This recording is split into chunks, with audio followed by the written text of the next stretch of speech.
I'm always giddy when I'm on the set of CTU. But apparently, we have somebody here I don't actually usually see on CTU. We know him as Aaron Pierce, the Secret Service agent, of course. It's Glenn Morshower. Thank you so much for being with us. It's my pleasure. And also, happy birthday. Oh, thank you. Yes, for taping this on your birthday. So sweet of you to come in. I am 47 today, and the top of my head is celebrating its 89th birthday. The top of your head. You look great. Now, your character has evolved so much from the beginning of the show. How fun is it? Not only did you get to, shoot some bad guys, but you're having a real emotional life this season. I attribute all of it to Gene Smart. I Really? truly do, because for 4 years we have seen Pierce in his procedural manner, everything by the book, very official. Certainly the dependability, the loyalty, the trustworthiness of his character has leaked through over the previous 4 years, but this is the year that he was teamed up with a feminine energy, which brings out a whole different thing from a man, and their chemistry, I enjoy watching it as a viewer. Yeah. So. Well, of course, a lot of people are wondering what's going to happen between Aaron and Martha. Gene and I are trying to do most of our kissing offset now because they're not allowing it in the show, and you get all that pent-up attraction going, and you got to do something with it. So my wife has been very gracious and has said, just, pretty much do whatever you want. There you go. It's part of the job. So It's we're the having backstory. fun. Well, how much do you think Aaron is influenced in his actions by his connection to Martha, or would he be just as suspicious of Logan? I think probably he would be just as suspicious on his own, but now he's got these heartfelt concerns for her, and what him being the man he is, meaning Logan, what effect that's having on her. And he's really, I think at the beginning of the season, it was more about them assigning him to protect someone who was regarded as perhaps even a bit of a loon, and whose sanity was perhaps in question, but he doesn't buy that anymore, and they've grown very close, and both of us really enjoy the time. When we step in front of the lens, it's time for those two to go to work. I got to say, when I watch the show, which we do, we watch it every Monday. Yeah. The next morning when I come to work, it's always strange for me that, oh yeah, I'm working with those people. Oh, so it's exciting for you, like a fan. I've done it for 31 years, and I'm still as excited as I was when I was 16. Oh, that's so cool. Well, it's a really neat character, and you have played it so straight ahead. I almost thought that they actually got like a real police officer or somebody. I don't know if you're from Texas? Born and raised in Texas, which is where that voice comes from. Somehow it goes with like a federal officer. I was actually going to mess with you and make the entire interview sound like this today. You're going to be Australian. Yeah, it was going to be Australian and say down under. It's kind of confusing for everyone. But, well, then your character would be very different. But I want to shed some light on this for you. My father was a retired Navy man, and he passed away this year. Oh, I'm sorry. Right before the start of the season. And so this whole season has been really a tribute to him, and he held the highest place in my heart. And so, I could just, he liked to say things like, ask my boy. Aww. Ask my boy. So he's like, get her, son, just get her. Anyway, there's a lot of him in Pierce. And then, because he was very much a militant person, very by the book. He owned a major corporation. And people think I'm kidding when I say this, but we actually were awakened at 07, that's S-E-B-M, no V in that word, 0700, when he would march down the hallway and click his heels at my bedroom door. And he would say this, and I want to warn you, I'm not making this up. Okay. He would say, all right. Up and at 'em, hit that deck, let's roll. Monday through Friday, from age 6 to about 18. Wow. So the weekend he gave it off. We had a reprieve on the weekends. That's so funny. So, okay, so that's sort of regimented, you could see Aaron has that training, so it comes from your dad. Very much so. That's great. Well, that's also probably, to be a good actor, you need a lot of discipline too, so it helps you with that. Well, he told me many, many years ago, because I have made an absolute career out of playing sheriffs, chiefs of police, admirals, generals, always people with tremendous backbone and very stern characters. And I really have him to thank. He goes, son, you're out there making a living in Hollywood off me, aren't you? He knew it. So do you ever just want to, do something totally different than as a role, just like, play drag queen or something? Well, it's interesting. It is. It's very interesting. I've had some jobs that have been offered to me, and it's a softer side of Pierce. It's the real feminine and side. I don't think they're going to hire me that way. But. No, I don't know if the 24 fans could take it. Now, a really great dynamic has also been with President Palmer's, his brother. You've had that, which has been cool. And then also, of course, with President Logan. And there is a scene that by the time this airs, it will have aired. They will have seen it? They will have seen it. And you can tell us a little bit about it. It's a major confrontation between you and Logan. Something in my gut tells me that they have written this scene because Pierce speaks for America. Mm-hmm. And he decides to share his feelings, his uncensored feelings, with President Logan. He certainly doesn't have any regard for the man at this point in the story, and he gives it to him with both barrels. And I think it's an appropriate moment. It's a powerful moment, and it was genuinely a thrill to do the scene. Because you switched something on Gregory Itzin, right? Well, I referred to him as Charles in the scene instead of Mr. President. Okay, so that's when you're all bloodied and you're finally letting him have with both barrels, and he didn't know you were going to do that. No, he didn't. In fact, Brad Turner and I worked it out right before. We had done 2 takes where the last line in the script was, is there anything else, Mr. President? But he's very serious and lots of blood. Like you said, they will have already seen this. But is there anything else, Mr. President? After he's told him off. So I decided that I don't need to call him Mr. President anymore. Right. He's beaten the living snot out of me, had his men do it, so it's time to just refer to him as Charles.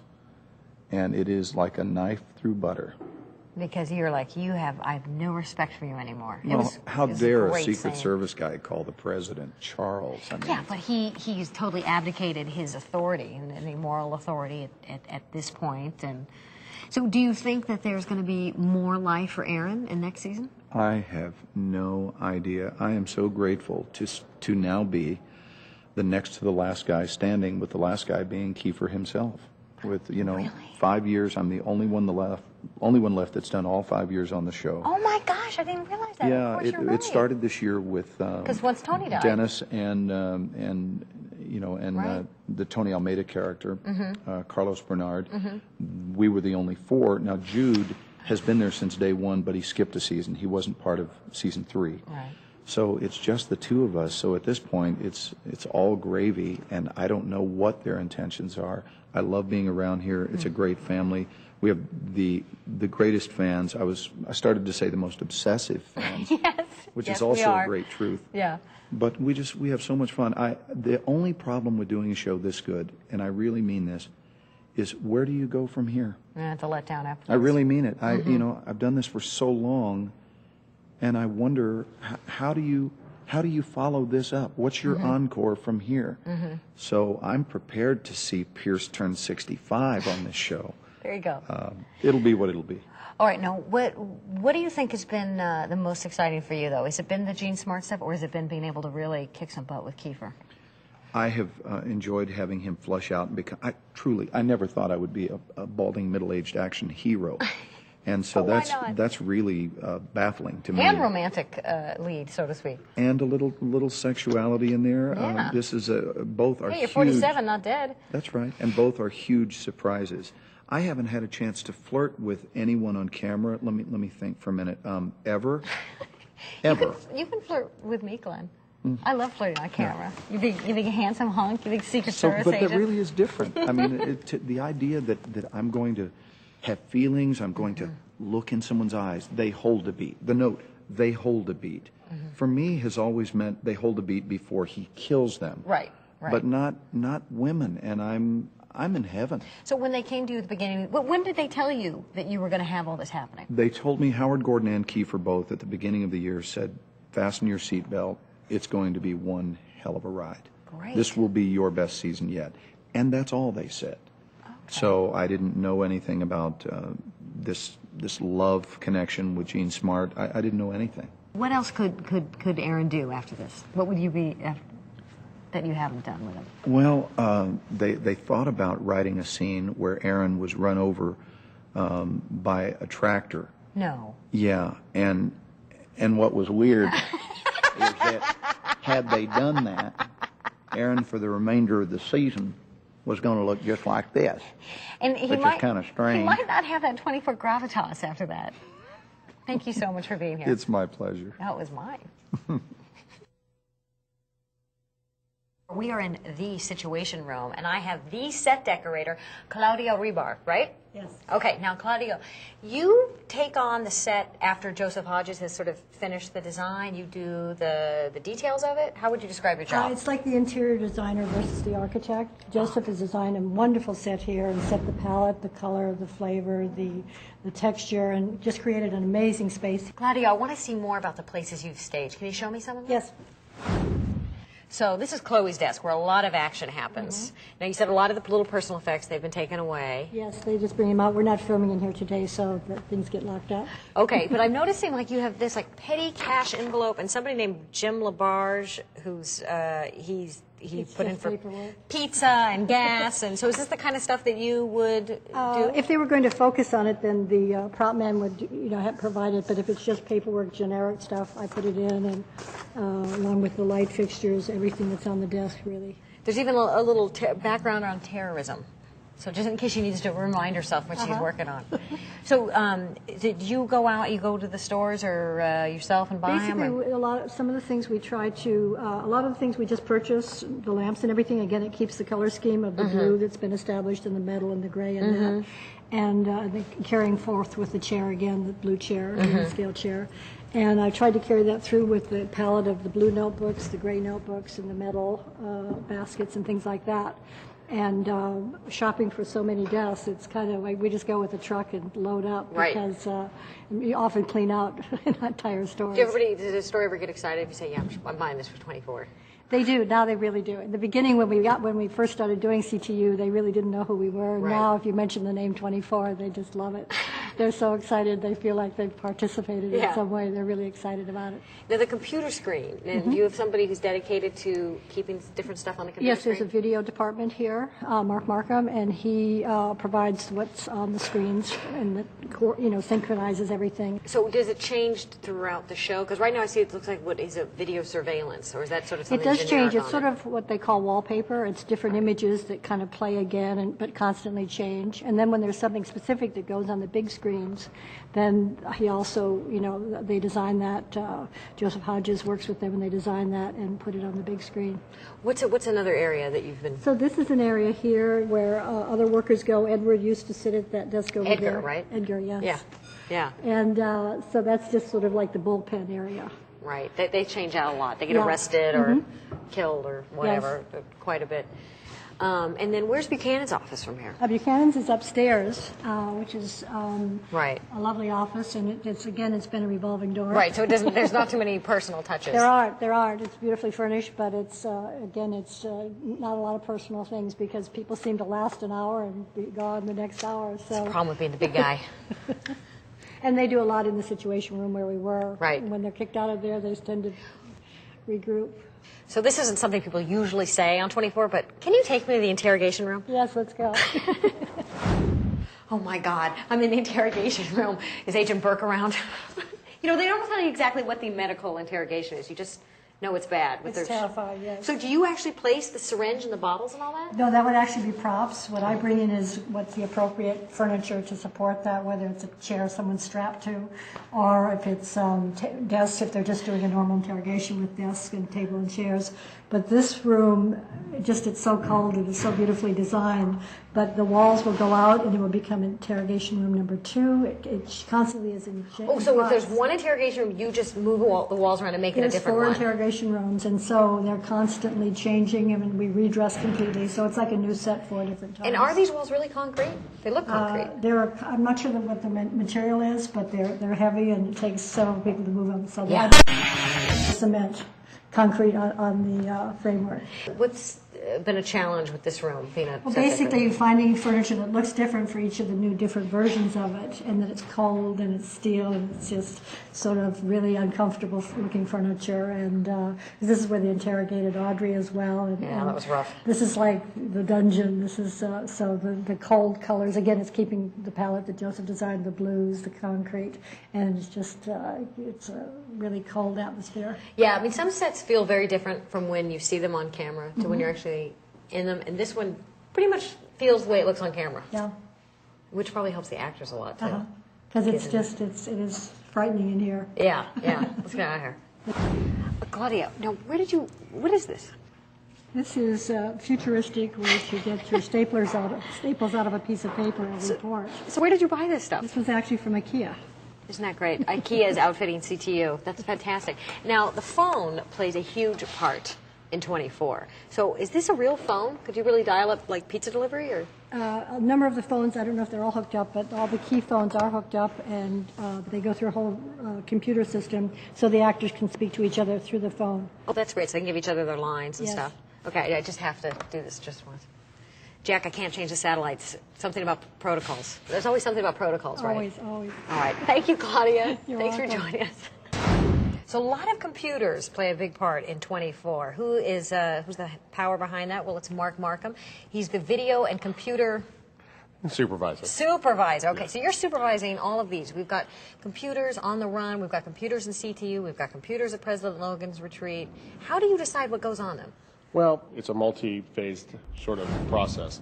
The production designer, the writers write what they really, really want. Production designer shows us what he really, really wants. Our job in our department is to take that technology, or the lack of technology often, and make it work for camera. Now, why do you say the lack of technology? Well, they write things that don't happen. 24 happens in the future, you know. We're 5 years out, 8 years out, you know, as scripted. So some of those things do, you know, all the video is perfect. You never wait for a web page. And the perfect cell phone coverage. Right? Perfect cell phone coverage. Cell phones work everywhere, in submarines, except when it doesn't work for the script. Then they don't work at all. I like the future. I think it's going to be fun. Future is going to be fun. So we then take those creative inputs and we make them practical. Now, you have some experience in this before on another old favorite show of mine, The X-Files. Yes, I did all of the X-Files here when I moved to Los Angeles for the last 5 seasons. So that was my... How is it different from The X-Files to 24? Well, the X-Files was real science fiction. So there weren't restrictions on certain things, and yet the FBI was very practical, kind of low tech. They had big old computers, you know, CRTs. So, different world. Okay. The trick here is the continuity. You know, everything happens in one day. Yeah. Whatever we establish in show 1, we have to live with for all 24 shows. Have there been some seasons then where you're like, oh God, I wish I hadn't made that choice. Now I got to stick with it. Well, I never have to make those choices because I'm not creative. I'm not big enough on the feeding chain for that to happen to me. But yeah, those choices do happen. I mean, sometimes we do something and then you realize 4 shows later, well, that could be bad. It only happened 4 hours ago and we can't make it go away. So what about when something comes up like, okay, we got to find out about Henderson. So you have certain graphic artists that are, you know, putting that together? Well, there's a whole look for the show. I mean, the show has the same look all the time. I think Yeah. everybody's seen the look of 24, you know, the little pop-up windows, the sort of toolbars here. It's hard Yeah. to show you here. And the toolbars here, all these little pull-down menus. It's all the same graphics all the time because it's all supposed to be one big universe. Do you base that on some real government office or just pure imagination? No, real government offices don't have any of this stuff. Really? I've been to the real FBI. They're like They've got typewriter? nothing. Well, they don't have typewriters, but they don't have any of this stuff. They run basically Windows, kind of straightforward Windows. Okay, so this was just your guys' imagination then? Our imagination came up with this. Like I said, you work with the production designer. Yeah. He comes up with color palettes and a look, and then we design based on that look. And then everything comes from there. And this is the second season of this particular look because we built into this new building last year. After the big explosion. How many people are on your crew? Well, there's 2 guys who run the floor all the time, Dan and Tim. They work. Their job is to work the floor. We have 2 graphic guys full-time, and Jim Vanover and Olivier Benamont, who's the lead guy. What do you mean work the floor? Tim. That's Tim back there. Hi, Tim. Hi, Tim. Wave, Tim. There he is working the floor. His job is they're the actual engineers. He's a video engineer. He's been doing this a long time, as has Dan. So you keep the computers running. They keep the computers running. But the trick with those guys is that fact that everything's in the right exposure. See, it's much more bigger than just turning on the computer. Right. You know, it's learning how to do the cues correctly, Well, because how they're also meeting Kiefer's needs, the actor's needs. Oh, how? Now explain that. The different actors have different needs for the computers? Well, sure they do, because think about it. Some actors really want to see the computer always work, no matter if we're seeing the computer or not. Some actors don't want to don't want to have to be responsible. Like if you're working a laptop computer is a computer all there. Yeah. But some actors want that cue to happen without them having to touch it. So we hook up a wireless keyboard, and the guys stay off camera, and they do the cues for them from away so you can't see it. Oh, wow, that's very interesting. So Kiefer likes to have it really there? Kiefer always wants to see everything. That's one thing that's great about Kiefer. Yeah, 'cause he wants to be everything really real interactive. He wants his phone calls all to happen in real time. These are great. It's great to work with that way. Yeah, real response, real acting. Yeah. Okay, and then also the computers are at a different speed than the film camera, yeah? Well, no, you're talking about the displays. Yeah. The trick with one of the other things that we do a lot of is making all the displays not flicker. If you watch old I Love Lucy's, the bar's always rolling through the picture. Well, one of our jobs is to make that go away. So everything in the building runs at 24 frames a second instead of the standard 30 frames a second, which is normal television in the United States. Okay, I want to see where the wizard is. All right, come on, let's go see the wizard. Ah, we have found the wizard, and his name is Dan. Hi, Dan. Hi there. Okay, so right now I see, without spoiling anything, you have different, episode 12, episode 13. So different episodes, you're going to have to put up different video screens. That's right. And different news clips or whatever. Oh yeah, you whatever guys they are call always for it. using Mark Thompson from Channel 11 in Los Angeles. For Right. the Mark news Thompson clips. and Steve Edwards. Steve Edwards. Steve Edwards. Right. Yeah. That's Yeah. pretty funny. Okay, so they go out, they shoot them, and then you're the one that's feeding them either to CTU or wherever the scene right. needs to be. Or if we're on location, a lot of times they'll play it on a TV in whatever location we may be in if they're watching the news or something. What percentage of the filming of a season 24 is on location? Probably For us, Yeah. only not that much, 20% maybe. Yeah. But for the show itself, it's half in and half a out. third or so. Yeah, at because least. That's a lot of location. Yeah, there's Yeah, a they lot do of a, location they do a work. lot of location work. They do a lot of bulk of the work here, then they go out and get their dollars worth as much as they can. That's Yeah. the idea. And this runs everything here. The computers up here run the phone systems. Mm-hmm. The computers here run the plasma screens. This is all the video carts with all the surveillance video and all the stuff in the interrogation room and all the news footage. And this rack behind us here, this stack of servers runs the rest of the set, all the different images from all that are all over the place. Now, I've been noticing there's like surveillance video in that. Is that something that you guys did yourself, or The stock footage that we had. Okay. Remember that we have 5 years worth of stuff.